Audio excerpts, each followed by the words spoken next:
तो hello everyone बेटा, कैसे हैं आप लोग। और आज के इस बहुत ही खास सेशन में हम लोग बात करने वाले हैं एक बहुत ही कोर कॉन्सेप्ट की, और इस कॉन्सेप्ट के अनुसार हम लोग आगे के क्वेश्चंस को सॉल्व करेंगे।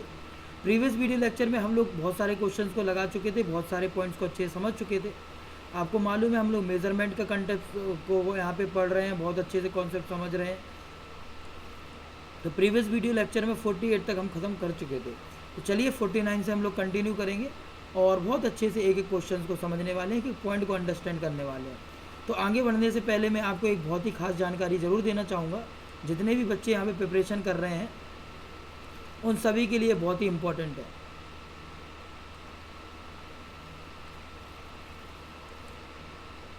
तो बेटा मैं आपको बता दूं, अनअकैडमी एक बेस्ट ऑफ़र अभी आपको प्रोवाइड करा रहा है, जो कि आप सभी लोगों के लिए बहुत इंपॉर्टेंट है। जितने भी मेरे स्टूडेंट्स हैं और जो प्रिपरेशन कर रहे हैं उन सभी के लिए सेशन बहुत इंपॉर्टेंट होने वाला है।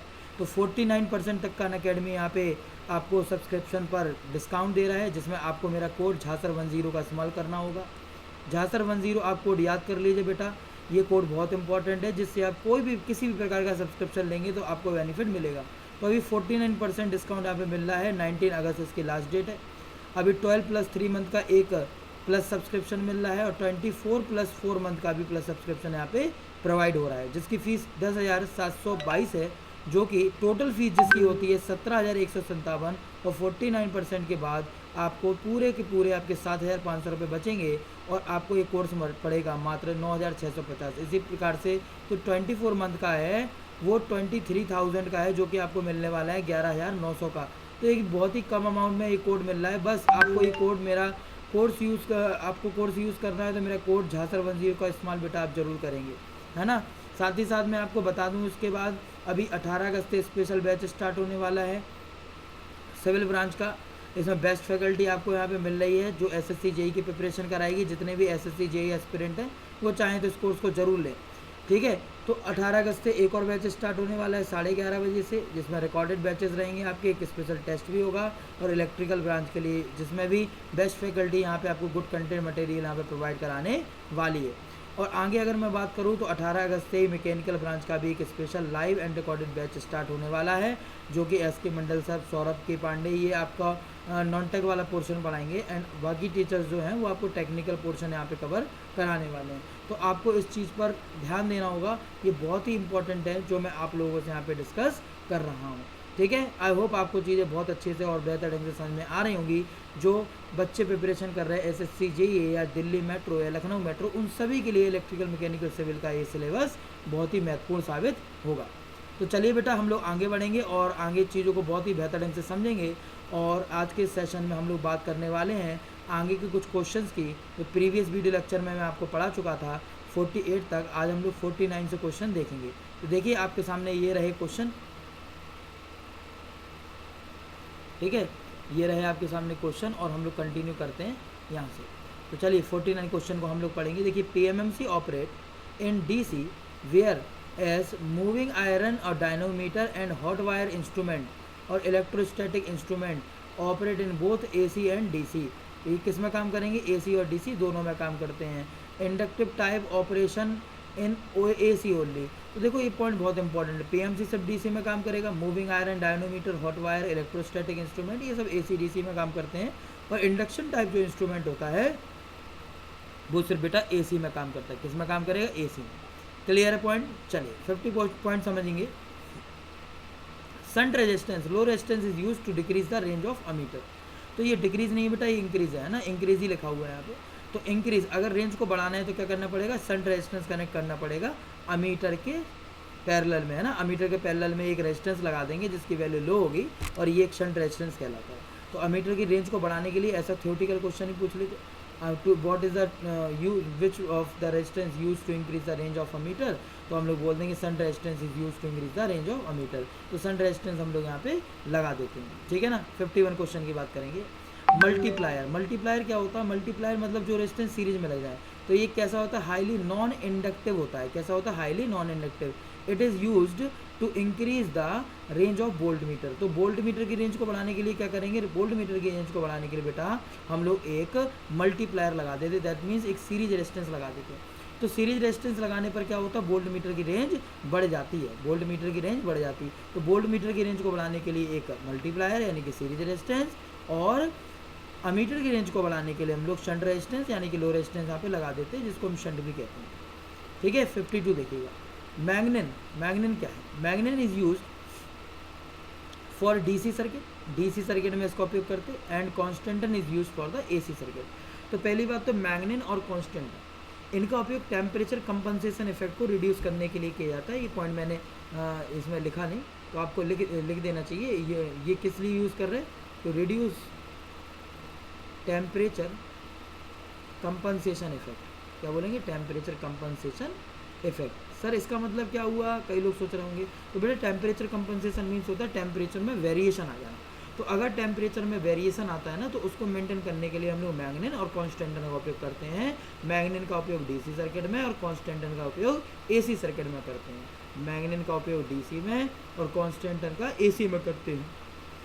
ठीक है, कॉन्स्टेंट का कहाँ यूज़ करेंगे, एसी में यूज़ करेंगे। रट लीजिए, बहुत ही इंपॉर्टेंट है पॉइंट, याद रखिएगा। एक एक पॉइंट बहुत इंपॉर्टेंट साबित होने वाला है यहाँ पे। 53, transformer is used in conjunction with a instrument for measurement are called instrument transformer. ठीक है, तो ट्रांसफॉर्मर का उपयोग इंस्ट्रूमेंट ट्रांसफॉर्मर में किया जाता है मापने के लिए, मेजरमेंट मापने के लिए, मेजरमेंट में मापन के लिए। इसको क्या बोलते हैं, इसको इंस्ट्रूमेंट ट्रांसफॉर्मर हम लोग कहते हैं। ट्रांसफॉर्मर रेशियो क्या है, ठीक है, transformer ratio is the ratio of the primary winding to the secondary winding. ठीक है, तो प्राइमरी वाइंडिंग और सेकेंडरी वाइंडिंग का जो वोल्टेज होगा या करंट होगा, इनका अनुपात ही ट्रांसफॉर्मेशन रेशियो या ट्रांसफॉर्मर रेशियो बेटा कहलाता है। ठीक है ना, ट्रांसफॉर्मर रेशियो क्या होगा, प्राइमरी वाइंडिंग में करंट अपॉन सेकेंडरी वाइंडिंग में करंट, या प्राइमरी वाइंडिंग में वोल्टेज या फिर सेकेंडरी वाइंडिंग में वोल्टेज, इनका जो अनुपात होगा यही आपका ट्रांसफॉर्मेशन रेशियो। इसे हम लोग KN से भी डिनोट कर देते हैं। FM 55 पॉइंट देखेंगे। Current transformer is a device that is used in conjunction with the current measuring device, है ना, with the current measuring device in order to step down the current from primary to secondary. तो current transformer जो है ज़्यादातर ये current measuring device के रूप में उपयोग किया जाता है, आपको मालूम भी है। और ये किस करंट को मेजर करता है, जो स्टेप डाउन हो, step down the current from primary to secondary. अगर करंट स्टेप डाउन हो रहा होगा, इसका मतलब नंबर ऑफ टर्न्स बढ़ रहे होंगे, यानी कि वोल्टेज बढ़ रहे होंगे। तो जब करंट डिक्रीज होता है, स्टेप डाउन होता है, तो वोल्टेज वहाँ पे बढ़ जाता है। ठीक है, क्योंकि वोल्टेज और करंट का यहाँ पे ट्रांसफार्मर में एक इनवर्सली रिलेशन होता है। कैसा होता है, इनवर्सली। इसीलिए इसे नॉन लीनियर की श्रेणी में रखते हैं। किस में रखते हैं, नॉन लीनियर। तो ट्रांसफार्मर कैसी डिवाइस है, एक नॉन लीनियर डिवाइस भी है।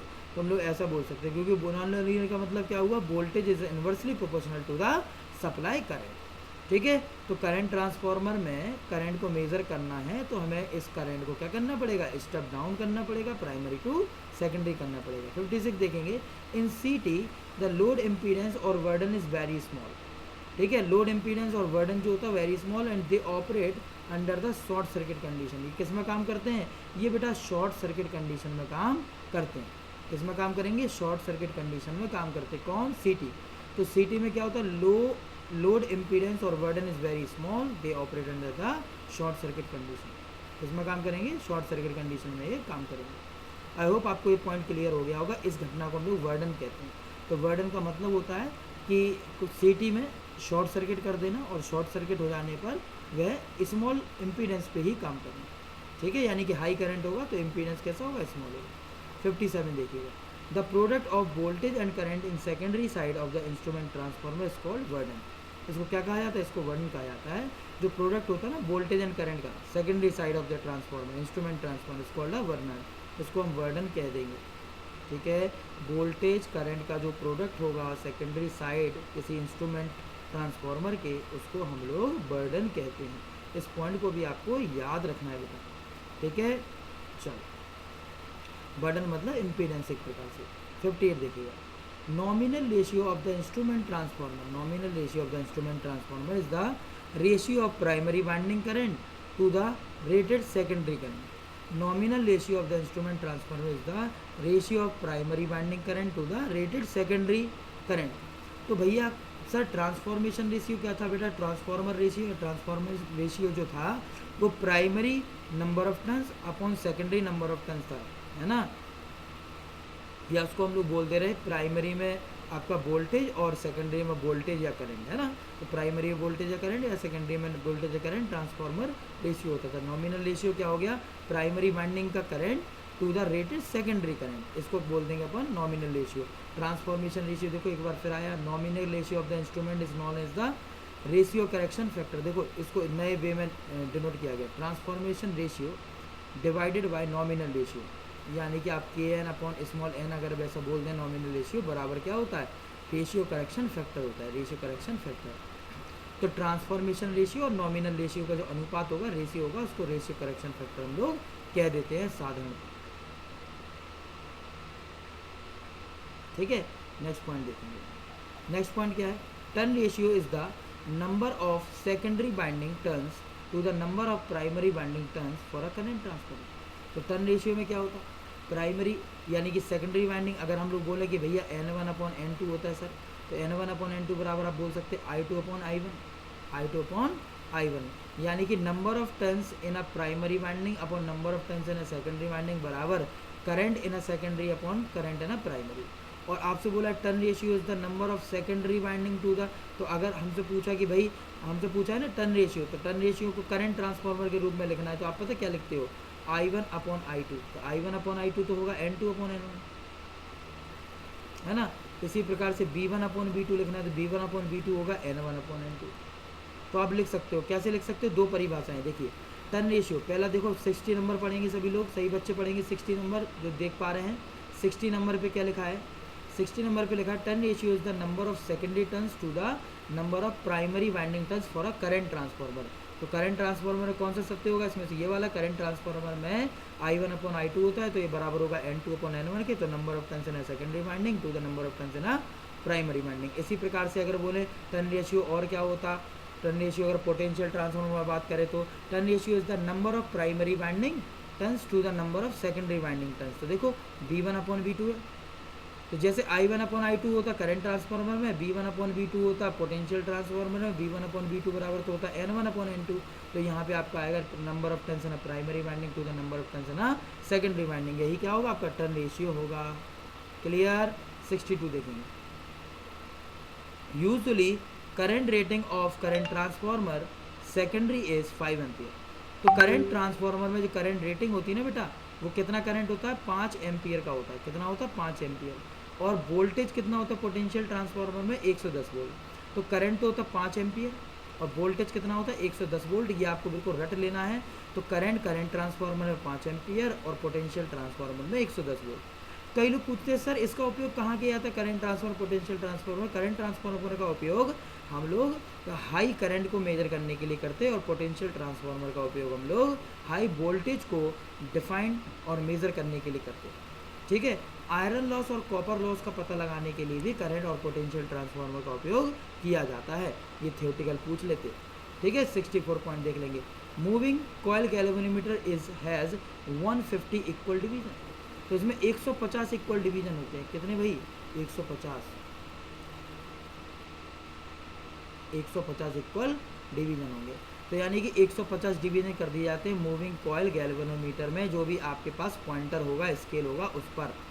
ठीक है। 65 देखिए, galvanometer current sensitivity is 10 division पर मिली एम्पियर।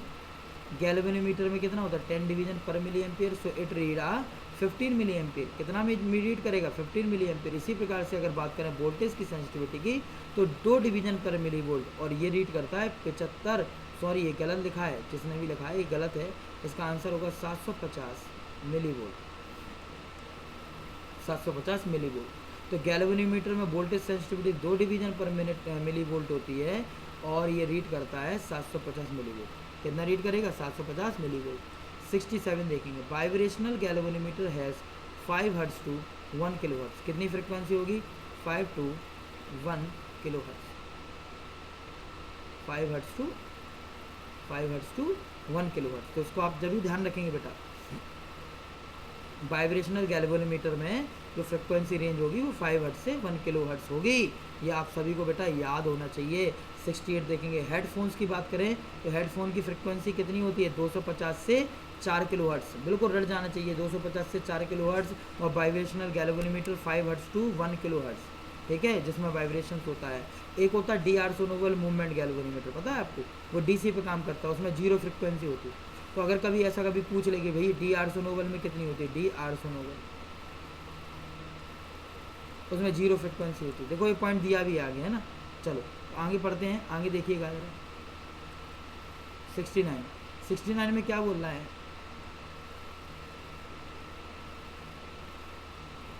ना। 69 में क्या बोल रहा है, 69 देखेंगे, tuned amplifier detector is 10 hertz to 100 kilo hertz.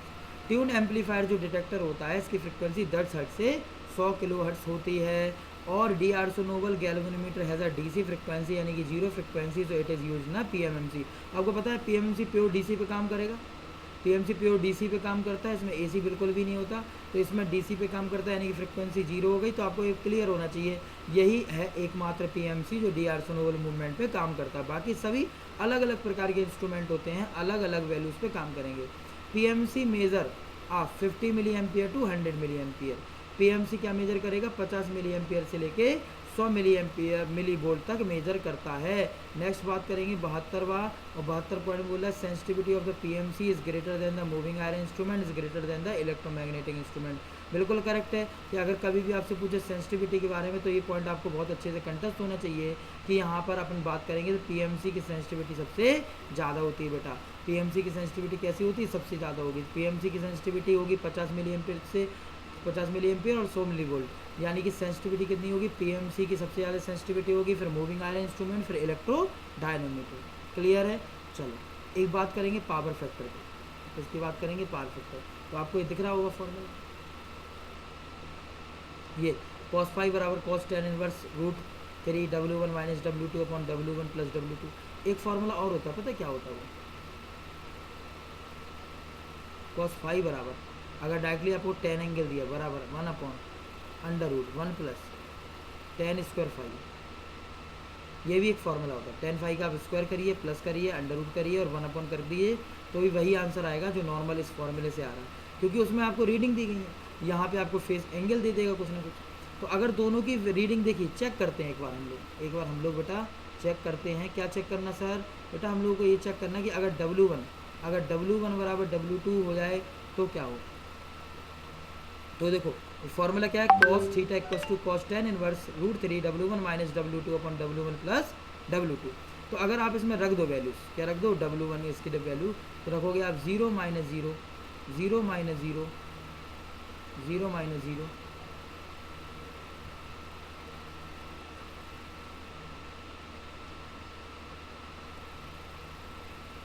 यानी कि यहाँ पे रखोगे आप, देखिए दोनों सेम है, W minus W upon W plus W, और यहाँ पे क्या आ गया cos 10 इनवर्स। तो प्रैक्टिकली थोड़ा सा अगर विचार करेंगे आप तो ऊपर 0 बनने वाला है, 0 होता है cos 0 की 10 0 की वैल्यू 10 से 10 कैंसिल, तो आपको मिलेगा cos 0 कितना होता है 1, यानी cos 0 हो जाएगा आपका 1, और इसका मतलब होता है यूनिटी। कितना होता है, यूनिटी। तो ये आपको यहाँ पे इतना मिल जाता है, कितना मिलेगा, cos 0 बराबर मिलेगा 1, यानी कि आपको मिल जाएगा यूनिटी। कितना मिल जाएगा, यूनिटी आपको यहाँ पे मिल जाता है बेटा। तो यहाँ पे cos 0 बराबर आ जाएगा, cos 0 बराबर आ जाएगा 1, है ना, 1 मिलेगा। अच्छा W1 W है और W2 की वैल्यू 0 है, W1 W है और W2 की वैल्यू कैसी है, 0 है। तो W1 की जगह 1 लिख दें, इसकी जगह 0, 1 माइनस 0 अपन 1 प्लस 0, यानी कि 1 रहेगा, रूट 3 रहेगा, रूट 3 वैल्यू 10 60 होता, तो 10 से 10 कैंसिल, 60 बचा, cos 60 होता सर, cos 60 1/2 है ना, 1/2 दिस मीन 0.5। ठीक है। नेक्स्ट आपको पॉइंट क्या दे दिया गया, नेक्स्ट दिया है W1 बराबर W, W2 बराबर माइनस W, तो रखेंगे तो W1 माइनस माइनस प्लस हो जाएगा, तो 2W अपॉन 0, यानी कि इनफाइनाइट, और इनफाइनाइट 10 में 10 90 कैंसिल हुआ 10 से 10, तो cos 90 बराबर आपको 0 मिल जाता है।